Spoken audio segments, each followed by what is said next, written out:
This is Ben Love, anchoring Tiger Rag and BBI's joint coverage of LSU versus Ole Miss. They'll kick off just after 6 p.m. Central Time in Oxford, and that'll be on ESPN.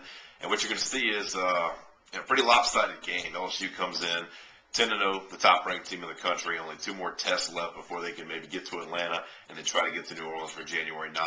In Ole Miss, they're going to find a team that isn't playing terribly well against with Coach Houston Nutt on his way out. It's already been announced he'll finish the season, but even though they've been struggling, some really bad news this week. We found out midday, maybe late afternoon on Tuesday, that 3 different players will not suit up for the Rebels. You can count starting quarterback Randall Mackey in that group, who gives them a run-pass option. Mackey, of course, the former great star from Bastrop High School teammate of Reuben Randall's.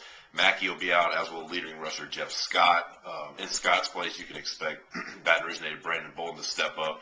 And now that he's back, after having dealt with the left ankle injury, he'll be the bell cow for Houston Nutt and probably hold all offensive chances resting on his shoulders. But this game's a lot more about what LSU can kind of do, solidifying itself and its identity at the quarterback position and getting some guys back from injury. When you look at the injury front, P.J. Lonergan at center is a lot better with that ankle, but now the question becomes Josh Williford, and they got to get him back in the fold because kind of with him, Blackwell, Lonergan, and then T-Bob Hebert, those 4 really make up the guys that play in those 3 spots in the middle more than anybody. So they got to get Williford back on the fold, and they got to get Spencer Ware back. Spencer, they took him out and said he was a little nicked. Could have gone against Western Kentucky, but they made sure he was going to be good. So seeing what he can do to get back on track for this final stretch run, a really important deal for LSU, who also looks to get work to Michael Ford, Kenny Hilliard, Alfred Blue, maybe even Terrence McGee in that backfield. So they'll get a lot of options in there.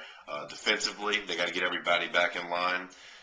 Carnell Hatcher, middle linebacker, was the coach's didn't play last game. Coach's decision not to play. So what he could do if he gets back on, or is it Kevin Minter's job? Minter had a really good game against Western Kentucky. So if he's asserted himself, maybe he and Ryan Baker, the 2 you certainly can trust it in linebackers. So the only one thing to watch out for in this game, Ole Miss really does a good job of punting. Their net average is first in the country. So punt returns, I should say, excuse me. So with that being said, with the guys they have back there, it's going to be important for Wing not to put it in their hands and let them get it, really kick-started or get any kind of momentum going from a special teams play. So good punting, pinning them deep, kicking the ball out of bounds, those kind of things will be important because Ole Miss doesn't figure to do a whole lot offensively against the LSU defense that really is rounding into form.